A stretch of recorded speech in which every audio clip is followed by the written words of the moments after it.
안녕하세요. 토요미스테리 디바제시카입니다. 여러분의 구독은 저에게 큰 힘이 됩니다. 스코틀랜드 로디언주에 위치한 작은 시골 마을 로슬린. 이 조용한 마을엔 15세기에 지어진 아담한 성당이 존재합니다. 보시다시피 화려한 문양들과 또 내부에는 각양각색의 조각들로 장식이 되어 있어서 아름다운 모습을 뽐내고 있는데요. 이 성당은 스코틀랜드를 찾는 많은 사람들의 발걸음이 계속해서 이어지고 있다고 합니다. 이곳의 원래 명칭은 성 마테오 대성당입니다. 그런데 어느 날부터 사람들이 편하게 마을 이름을 붙여서 로슬린 성당이라고 부르게 되었죠. 1980년 어느 날 있었던 일입니다. 이 사진은 성당 내부의 실제 사진인데요. 굉장히 화려한 이 조각들의 모습이 여러분 보이시죠? 성당의 안내를 맡은 한 큐레이터가 10명 정도 되는 사람들을 인솔해서 성당 곳곳을 돌아다니면서 조각에 대해서 설명해주고 있었습니다. 자, 이쪽은 메인 채플이에요. 레이디 채플이라고 부르고요. 여러분, 근데 이 앞에 있는 두 개의 기둥 보이시죠? 이 기둥에는요, 아주 신비한 이야기가 숨어 있답니다. 먼저 왼쪽은 수석 석공이 만든 거예요. 그리고 오른편은 그의 제자가 만든 기둥이랍니다.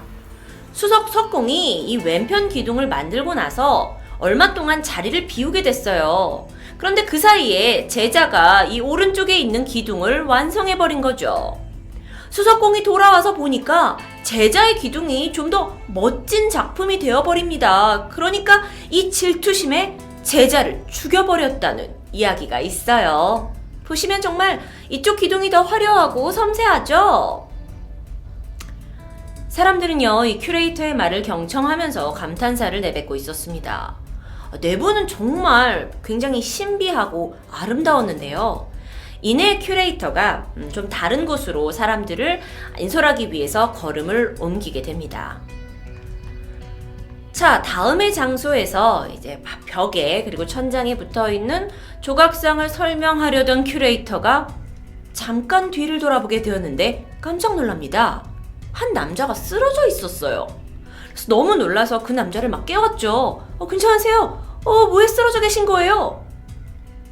잠시 후에 남자가 깨어났지만 이상하게도 여전히 정신이 없어 보입니다. 이 남자는요, 알고 보니 영국에서 관광차 이곳에 온 사람이었습니다. 워낙 아름답기로 이름이 유명하기 때문에 로슬린 성당에 들리게 됐는데 먼저 장엄함에 놀랐죠. 그리고 성당 곳곳의 조각들과 문양들을 천천히 둘러보다가 어라?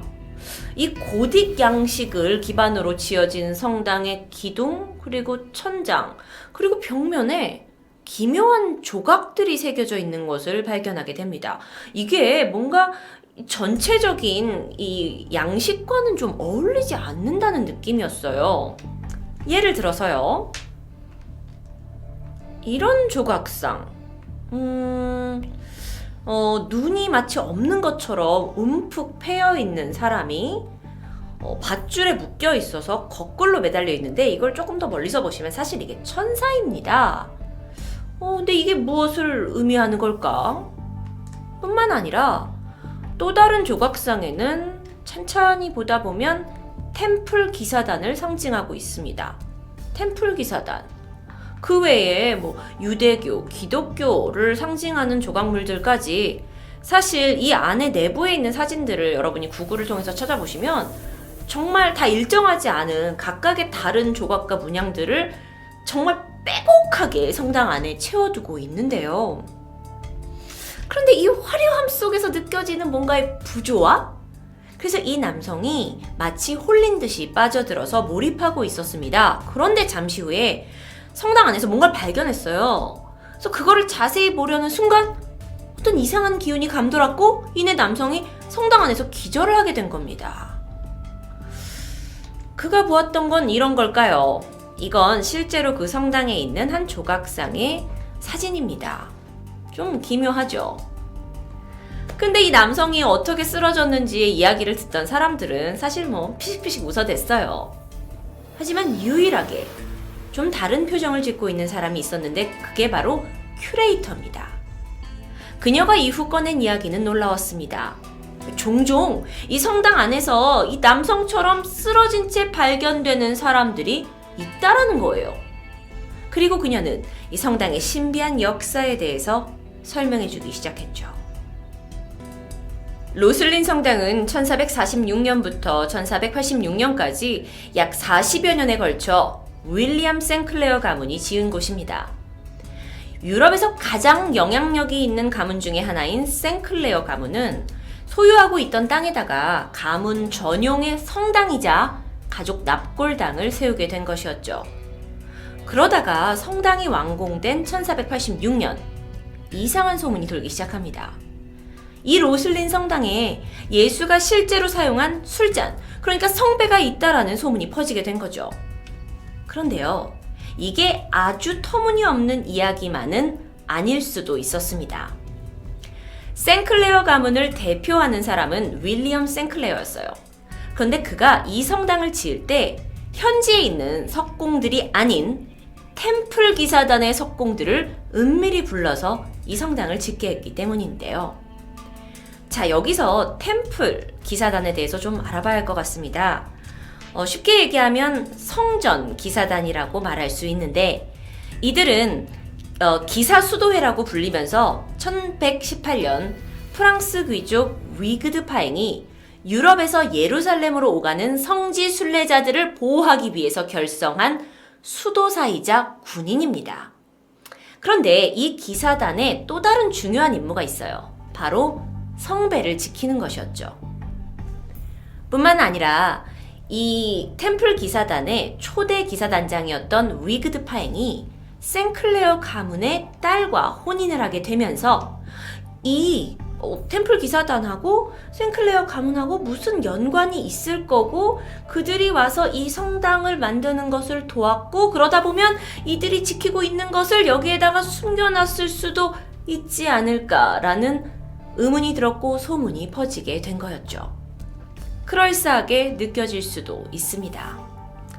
실제로요, 이 성당 전체에 있는 어떤 문양 그리고 조각들을 좀 살펴보게 되면 몇 가지가 템플 기사단의 문양과 비슷하다고 알려져 있습니다. 이건 실제로 그곳에서 발견된 건데요. 이렇게 돌 같은 게 있는데 이 위에 있는 그 가장 윗돌에 있는 모양이 템플 기사단의 문양과 일치한다고 알려져 있어요. 그러다 보니까 여기에 궁금증을 갖게 되는 많은 사람들이 생기기 시작합니다. 그리고 학자들까지 와서 연구를 하게 되죠.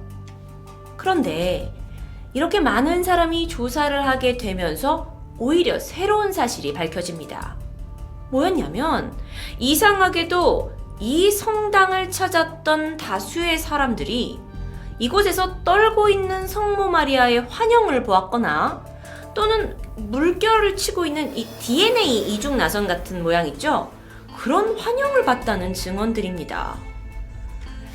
이후에 연구자들에 의해서 이런 이렇게 환영 같은 게 보인다라는 거는 사실 성당 외부에서 이렇게 빛이 들어오게 되잖아요. 그런데 안에는 그림자가 생기게 되고 이런 걸로 인한 착시 현상이다 라고 설명을 하긴 했는데, 어쩐 일인지 이후로도 종종 사람들이 쓰러진 채 발견되고 있다는 것이죠. 이 내용을 큐레이터가 여유롭게 웃으면서 사람들에게 설명을 해주게 됩니다. 듣고 있던 사람들이 와, 그런 이야기가 있구나 하고 감탄을 하는데, 그 쓰러졌다가 다시 정신을 차린 남성이 있죠? 그 사람은요, 이 스토리에 완전히 매료됐어요. 그래서 그는 영국으로 돌아갔죠. 하지만 그날의 경험을 도저히 잊을 수가 없었습니다. 그리고 이날부터 집요하게 로슬린 성당에 관한 자료를 찾아보게 됩니다. 이 남성의 이름은 토마스 미첼. 그는 한국 전쟁에 파견되었던 적이 있는 영국 공군 소속의 암호 해독사였습니다. 그는요, 스스로 자신이 암호 해독에 상당한 일가견이 있다고 자부를 했는데, 성당에서 이 신비한 경험을 하게 됐죠. 그리고 성당 안에 있는 여러 가지 조각과 문양들이 무언가 이상하다고 생각했죠.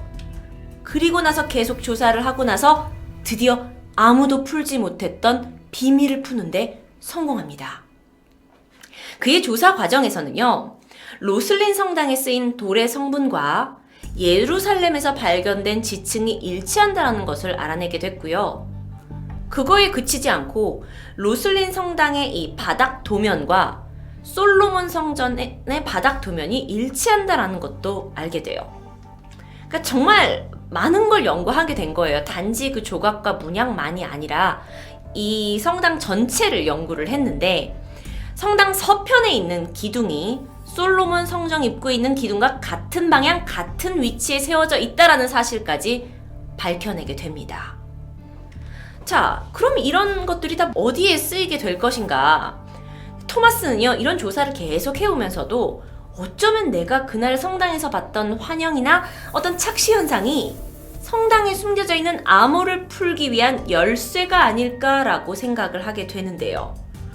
그래서 그가 참다 못하고 다시 스코틀랜드 로슬린 성당을 찾아갑니다. 그는요, 분명 이 성당에 뭔가 비밀이 있다고 확신했어요. 그가 성당을 2번째 방문했을 때 비밀은 여전히 풀어지지 않았습니다. 하지만 그는 이후에 아들 스튜어트 미첼까지 자신의 연구에 합세하게 했고요. 연구를 이어갑니다. 그리고 그 노력은 무려 27년간이나 계속됩니다. 도대체 뭘 밝히려고 했던 걸까요? 그러던 어느 날이었어요. 자, 성당의 비밀이 밝혀지는데요. 뭐였냐? 그건 바로 악보였습니다. 토마스 성당 안에 있는 기둥마다 돌출된 부분이 있었다고 해요. 그런데 이 돌출된 213개의 정육면체와 성당 안에 있는 그 천사 조각의 손가락이 십자가를 향하는 방향, 그리고 기둥과 그것이 이루는 각도, 이 모든 수치를 음악적 코드로 옮겨봤더니 그 결과 하나의 악보가 완성된 겁니다. 아니, 그렇다면 도대체 이 악보가 의미하는 건 뭘까요? 이게 확실하지는 않아요. 그런데 고대 음악 전문가인 고든 먼로의 주장으로는 중세에서 부르던 어떤 종교적인 음악일 텐데, 생클레어 가문이 여기를 대대로 가지고 있었으니 그들이 그 음악의 악보를 암호로 남겼을 가능성이 높다고 분석합니다. 하지만 왜요? 라는 질문에는 의문이 풀리지 않았죠. 자, 이후에 2007년 5월 드디어 성당 전체 곳곳에 숨겨져 있던 비밀의 악보 해독이 끝나게 되고요.